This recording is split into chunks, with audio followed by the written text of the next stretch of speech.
En 1944, une nouvelle organisation financière internationale est créée pour assurer une certaine stabilité monétaire entre les pays, ce que l'on appelle les accords de Bretton Woods. Cela place le dollar américain au cœur du système monétaire international, la convertibilité en or du dollar étant fixée au taux fixe de 35 dollars l'once. En 1971, la masse de dollars dans le monde atteint alors 53 milliards de dollars, soit plus de 5 fois les stocks d'or du Trésor américain. La quantité de dollars détenus dans le monde ne peut augmenter uniquement si la convertibilité est abolie. Et c'est le 15 août 1971 que le président Richard Nixon change complètement la donne du système monétaire international en annonçant la fin de la convertibilité du dollar en or. C'est alors le début de la suprématie du dollar sur l'économie internationale. En juin 1974, les États-Unis, toujours avec Richard Nixon à sa tête, sont arrivés avec l'Arabie Saoudite à un accord bilatéral qui a là aussi changé la face du monde. C'est la naissance du fameux pétrodollar dont tu as peut-être entendu parler. Cet accord de 6 pages impose que le pétrole extrait du royaume du Saoud s'échangerait désormais uniquement dans la devise américaine, uniquement en dollars. Ceci en échange entre autres d'une protection militaire. Depuis, le dollar n'a cessé de grimper, n'a cessé d'exploser. L'or noir étant la principale ressource sur notre planète, à partir du moment où celui-ci se négocie en dollars, tout le monde vient à avoir besoin de ce fameux dollar. Et pour les quelques-uns qui auraient eu l'idée d'en décider autrement, les États-Unis ont trouvé des moyens de pression très convaincants, comme on a pu le voir dans les années 2000, avec notamment la guerre en Irak. En fait, les États-Unis ont trouvé le moyen de vendre du dollar à tous les autres pays de la planète. Je ne sais pas si vous vous rendez compte, mais depuis des décennies, les États-Unis vendent finalement du papier. Le dollar n'est plus adossé à l'or, il n'a d'autre valeur réelle que le papier sur lequel il est imprimé. Être la monnaie la plus utilisée au monde, la plus puissante, la plus importante, la plus que plus, ça crée forcément des jalousies. Ça impose aussi des responsabilités et ça vous met sous le feu des projecteurs. Le contenu de cette vidéo est sponsorisé par Bitpanda et je les remercie. À ses débuts, Bitpanda s'est concentré sur les crypto-monnaies, mais aujourd'hui, cette plateforme va bien au-delà. Sur Bitpanda, on peut trader divers marchés, donc que ce soit les crypto-monnaies, les actions, les ETF, voire même les métaux précieux. C'est une plateforme qui a d'abord été pensée pour les débutants et qui se distingue par son interface intuitive, qui est simple d'utilisation et totalement sécurisée. C'est d'ailleurs l'une des premières plateformes que j'ai utilisées et je continue toujours à y investir. J'y détiens quelques cryptos et le token BEST que j'accumule notamment grâce au staking. Le BEST offre aussi des avantages exclusifs sur cette plateforme. Aujourd'hui, Bitpanda propose plus de 700 paires d'échanges que l'on peut trader facilement depuis leur application et en seulement quelques clics. Et pour les traders plus avancés, ils ont récemment lancé Fusion, un service qui agrège les données des plus gros exchanges en temps réel. On se retrouve donc avec des prix ultra précis et une expérience optimisée pour tous les utilisateurs. Autre point fort, les dépôts et les retraits sont gratuits sur Bitpanda. Tu peux utiliser PayPal, Apple Pay ou encore ta carte de crédit ou par virement. Bitpanda opère en totale conformité avec les réglementations européennes et bénéficie de 10 licences et enregistrements internationaux. Bitpanda propose très régulièrement de nouvelles promotions. Je te laisserai en description un lien qui te permettra de profiter de celle-ci.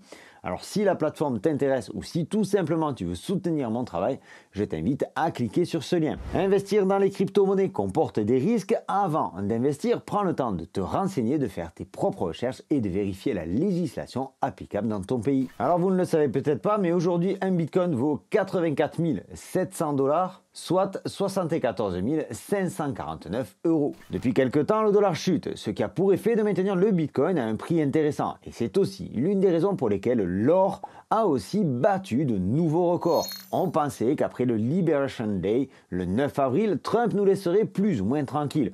On allait enfin connaître les droits de douane, quels qu'ils soient. Alors déjà, tonton Trump nous a annoncé une suspension des droits de douane de 90 jours, ce qui laisse le marché sans trop de visibilité. Et en plus de tout ça, il se profile une nouvelle crise à l'horizon. Une crise particulière qui pourrait être bénéfique pour le marché des cryptos. Depuis une dizaine d'années environ, on a l'euro et le dollar qui s'échangent selon une quasi-parité à raison de 1,05 à 1,13 dollars pour 1 euro. On a tout de même eu deux pics passagers ici en 2018 et ici en 2021 qui ont expédié l'euro jusqu'à 1,25 $ pour 1 euro. Seulement voilà, si on creuse un petit peu plus loin, et selon les analystes, les parités de pouvoir d'achat donnent actuellement 1,50 $ pour 1 euro. Les parités de pouvoir d'achat, disons que ça mesure la vraie différence de pouvoir d'achat entre deux pays et ça évalue une monnaie selon sa vraie valeur utilitaire. Alors si le dollar reste surévalué, c'est parce qu'il reste la monnaie mondiale pour les échanges internationaux et les réserves.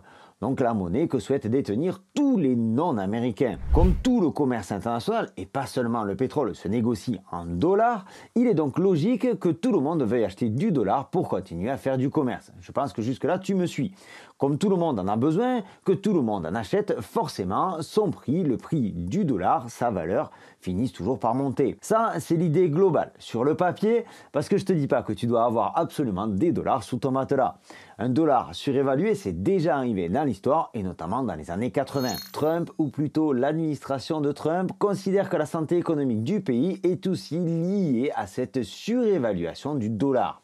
Le prix, la valeur du dollar, tout autant que les droits de douane, sont dans le viseur de Trump. La dépréciation du dollar au même titre que les droits de douane font partie du même plan stratégique de réindustrialisation du pays. Il ne serait pas étonnant de voir la parité euro-dollar flirter prochainement avec les 1,50 $ pour 1 euro. Au prix actuel, cela ferait encore une dépréciation du dollar d'environ 30%. Et tout cela aurait un impact non négligeable sur les échanges internationaux. En faisant baisser le billet vert, Trump pourrait forcer les étrangers à vendre leurs dollars, accélérant ainsi la baisse du fameux dollar. Ensuite, cela fait aussi augmenter le prix des produits d'importation vers le sol américain et ça favorise aussi l'exportation américaine. Parce que ce qu'il faut savoir, c'est qu'aujourd'hui, la baisse du dollar est internationale, elle est mondiale.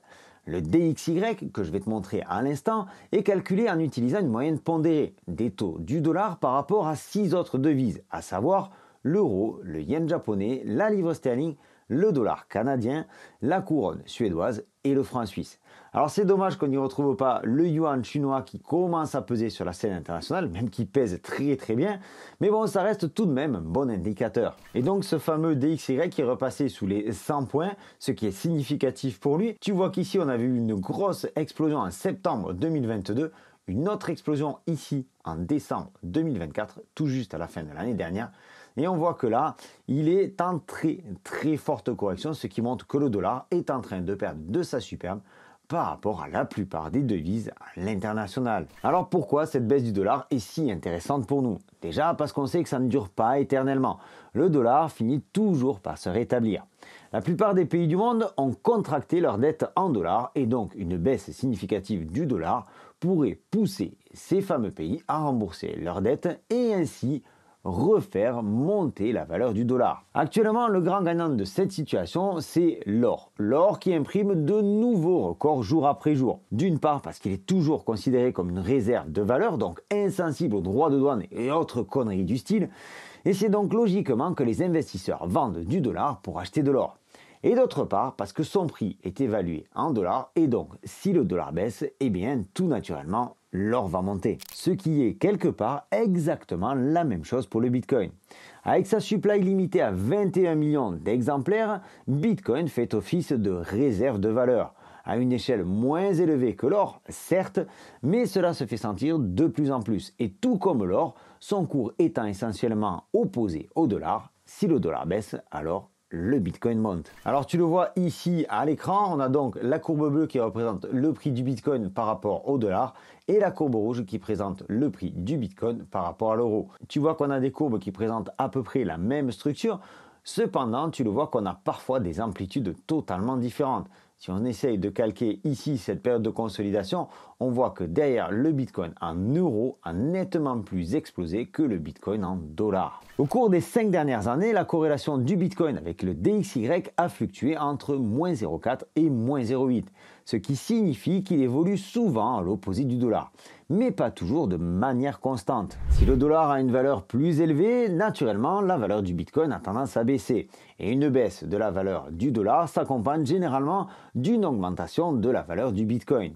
Alors je ne dis pas que c'est la seule mécanique, mais la valeur du dollar influe assurément sur le prix du Bitcoin. Lorsque la Fed a augmenté ses taux en 2022, le Bitcoin a chuté de plus de 60%, à mesure que le coût des emprunts a augmenté, entraînant des sorties de capitaux depuis les marchés spéculatifs. Alors ici, je t'ai calqué la valeur du Bitcoin en bleu par rapport à la valeur du dollar, c'est-à-dire le fameux index DXY. Alors c'est un graphique un petit peu particulier à lire parce que la modification ne se fait pas dans le même timing sur les deux assets, c'est-à-dire sur le dollar et sur le Bitcoin. On voit ici que le dollar a chuté, ce qui nous a permis d'avoir le bull run de 2021, donc la hausse du Bitcoin par rapport au prix du dollar. Ensuite, le dollar a repris de la force et a fini par faire craquer le Bitcoin qui, lui, est repassé en bear market. On a eu une période de consolidation qui s'en est suivie. Plus proche de nous, on a eu ici cette baisse du dollar qui a entraîné la hausse du Bitcoin ici. On a eu ensuite une phase de décorrélation très légère. Et aujourd'hui, on a le DXY qui chute lourdement, tandis que le Bitcoin, lui, tente à se maintenir de façon très significative. N'oublions pas non plus que Trump met une pression énorme à la Fed pour relancer l'impression monétaire via la baisse des taux d'intérêt. Si on baisse ces fameux taux d'intérêt, on crée davantage d'argent, on crée davantage de dollars, ce qui mécaniquement va faire baisser aussi sa valeur. Parce qu'en fait, on nous dit que l'inflation augmente. En réalité, c'est la valeur de l'argent qui baisse. Et de l'autre côté, c'est ce qui fait monter les prix. Il y a quelques instants, je t'ai dit que ce serait bien aussi que le dollar remonte dans quelques temps. C'est toujours un jeu de vase communicant. Si le dollar baisse, Bitcoin va monter. Si le dollar monte, Bitcoin va baisser. Seulement, il ne faut pas voir le dollar que face au Bitcoin. Il faut le voir de manière globale. Je ne sais pas où tu te situes sur la planète, mais si le dollar baisse aussi face à la monnaie de ton pays, alors le prix du Bitcoin face à la monnaie de ton pays devrait rester plutôt stable. Il faut donc une baisse globale, un reset de l'économie mondiale, une sorte de dévaluation mondiale du dollar et pourquoi pas des autres principales monnaies avant de voir le système repartir à la hausse. Et ça, c'est tout le souhait de Trump. Tiens, d'ailleurs, je ne sais pas si tu es abonné à cette chaîne. Si ce n'est pas le cas, tu peux le faire tout de suite en cliquant par ici. Et dans le même temps, tu peux m'écrire en commentaire depuis quel pays tu me suis. Je suis assez curieux de te connaître un petit peu plus. Si tu as vu la vidéo jusqu'ici, tu te poses certainement la question de savoir ce que vont devenir les altcoins. Je t'ai parlé du Bitcoin, d'en faire une réserve de valeur, de l'impact de la valeur du dollar et des autres monnaies sur le Bitcoin, mais on n'a pas parlé finalement des altcoins. Il va falloir être encore un tout petit peu patient. Tu l'as vu sur le graphique, la baisse du dollar sera l'un des nombreux facteurs de reprise sur le marché des cryptos. Il y a aussi l'impression monétaire via la baisse des taux de la Fed et tout cela devrait à terme apporter davantage de liquidité sur les marchés crypto. Et c'est seulement à partir de là, de cet instant, où nous aurons une reprise sur les altcoins. Comme toujours, dans chaque phase haussière, dans chaque bull run, on a un Bitcoin qui grossit, qui mange les liquidités, qui les digère et qui ensuite les déverse sur les autres cryptos. Et c'est à ce moment-là que nous aurons notre fameuse alt season.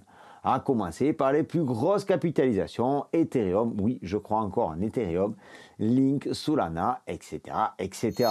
J'espère que cette vidéo t'aura apporté des éléments d'éclaircissement quant à la situation actuelle et l'importance de la valeur du dollar sur nos actifs numériques, sur le Bitcoin et sur toutes nos cryptos. C'était Sylvain, je te donne rendez-vous dans une prochaine vidéo. D'ici là, prends soin de toi et de tes cryptos. Ciao!